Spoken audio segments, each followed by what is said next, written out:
वीर सावरकर की जयंती पर मध्य प्रदेश में सियासत शुरू हो गई है। सावरकर की जयंती पर बीजेपी ने कहा कि युवाओं को स्वतंत्रता सेनानी वीर सावरकर के योगदान के बारे में बताया जाएगा।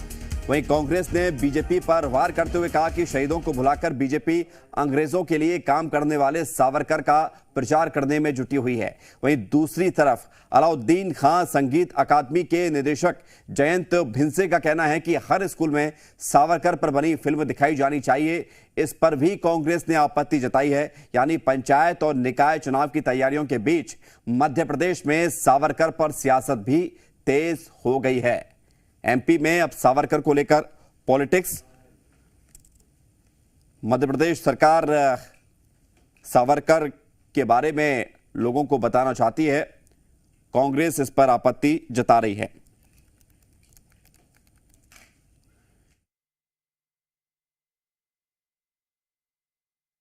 देखिए, युवा पीढ़ी को ये जानना बहुत जरूरी है कि इस देश की आज़ादी के पीछे लहू किसका बहा। एक वीर सावरकर थे जो डबल डबल काला पानी में कीलों से कोयले से दीवारों में कविताएं उकेरते थे युवाओं के लिए, और एक तरफ जवाहरलाल नेहरू जैसे लोग थे जो गेस्ट हाउस में अंगूर खाते खाते अपनी अरेस्ट दिखाते थे। तो यह परिवर्तन तो अंतर तो समझ में आना चाहिए ना लोगों की।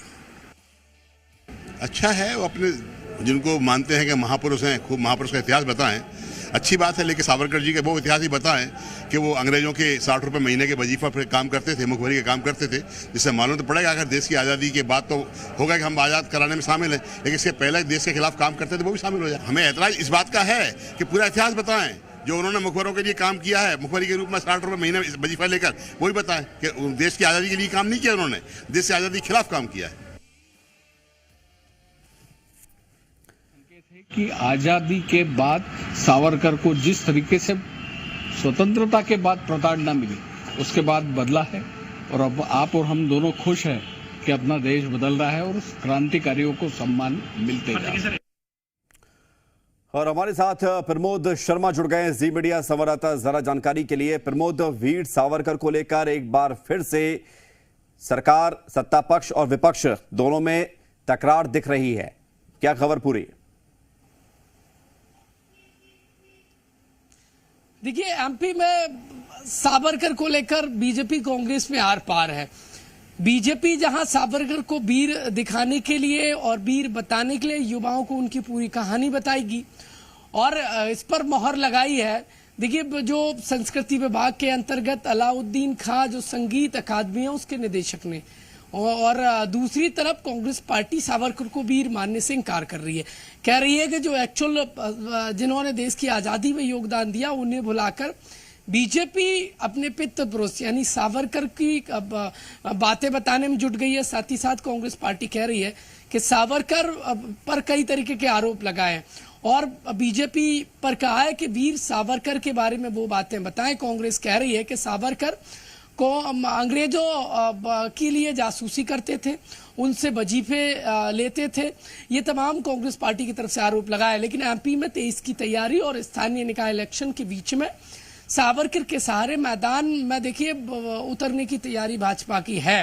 और महत्वपूर्ण तो ये है कि सावरकर के वो बलिदान जो बीजेपी नेता हितेश वाजपेयी बता रहे हैं कि जवाहरलाल नेहरू यदि अपनी अरेस्टिंग दिखाते थे तो अंगूर खाते खाते दिखाते थे, और वीर सावरकर जिन्होंने 2 बार आजीवन कारावास भुगता, वो देखिए कील से और कोयले से लिखा करते थे।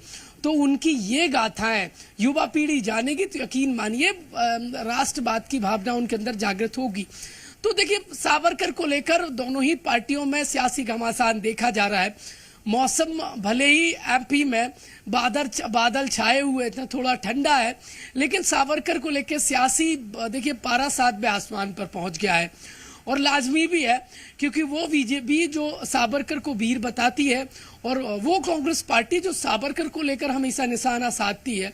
ऐसे में विपक्ष को ये कतई राज नहीं आ रहा है कि सावरकर का प्रचार हो और युवा सावरकर के बारे में जाने।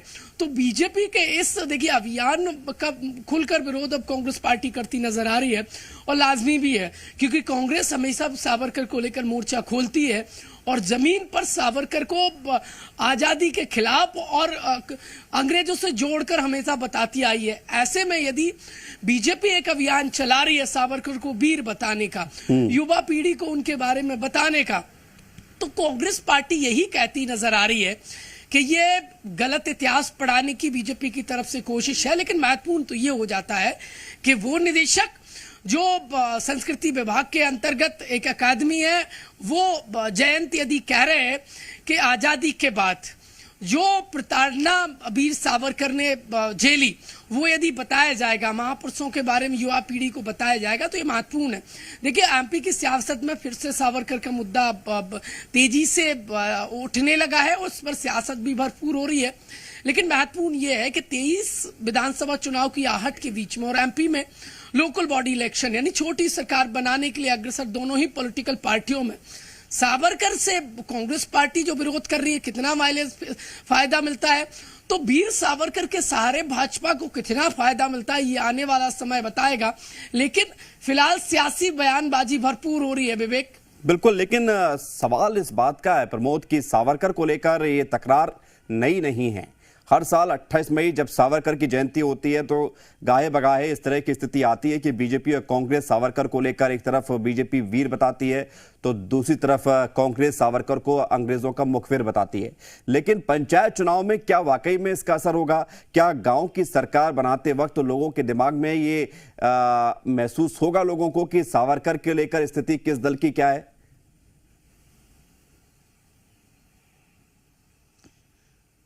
देखिए एमपी में लोकल बॉडी इलेक्शन हो रहे हैं, यानी स्थानीय निकाय चुनाव, पंचायत त्रिस्तरीय पंचायत चुनाव के साथ साथ एमपी में नगरीय निकाय चुनाव भी होते हैं। और आपको एक बेहद महत्वपूर्ण देखिए बात बता दूं, एमपी के जो महापौर हैं वो प्रत्यक्ष तरीके से चुने जाएंगे और ये कोई देखिए विधायक जैसा ही इनका चुनाव होता है। तो ऐसे में महत्वपूर्ण मुद्दा हो सकता है और वो भी ऐसे में यदि सावरकर का मुद्दा यदि वो जनता तक पहुंचा देती है और वो सावरकर जिसे बीजेपी अपना पित्त पुरुष बताती है और अपने आप को बीजेपी उसी राष्ट्रवाद के सहारे आगे बढ़ाती है, यकीन मानिए यदि स्थानीय निकाय इलेक्शन में जनता के बीच में जहन में ये बात डाल दी तो इसका माइलेज 23 में मिल जाएगा। ये 100% सही है। और अब ये सेमीफाइनल भी है लोकल बॉडी इलेक्शन और बीजेपी बड़ी रणनीति के साथ इस बार जिस तरीके से अध्यादेश लाई है जो महापौर सीधे चुनने का, वो देखिए कोई विधायक के इलेक्शन से कम नहीं आंका गया है और जिला पंचायत अध्यक्ष का इलेक्शन भी होता है। तो बीजेपी इसको बहुत बड़ी सोची समझी रणनीति के तहत सावरकर के इस मुद्दे को युवा पीढ़ी को बताने की कोशिश है और वो कांग्रेस पार्टी देखिए अब विरोध करना भी लाजमी हो जाता है, क्योंकि सावरकर का यदि प्रचार बीजेपी कर रही है और वीर बता रही है तो बड़ी सियासी मुसीबत कांग्रेस पार्टी के पास आन पड़ी है, क्योंकि समर्थन तो वाजिब है नहीं, कांग्रेस पार्टी विपक्ष में है तो विरोध करना ही लाजमी है, क्योंकि हमेशा से वीर सावरकर के वीर शब्द को लेकर कांग्रेस पार्टी सवाल इसी बात का है प्रमोद की वीर सावरकर जिनको लेकर इस तरह की स्थिति बनती है, नूरा कुश्ती राजनीति में होती है, आम लोगों का इससे कितना भला होगा। खबरों में बने रहने के लिए आप हमारे फेसबुक, ट्विटर और इंस्टाग्राम पेज को फॉलो कर सकते हैं। लेटेस्ट अपडेट के लिए आप हमारे यूट्यूब पेज को सब्सक्राइब भी कर सकते हैं और हाँ, बेल आइकन पर क्लिक करना ना भूलें।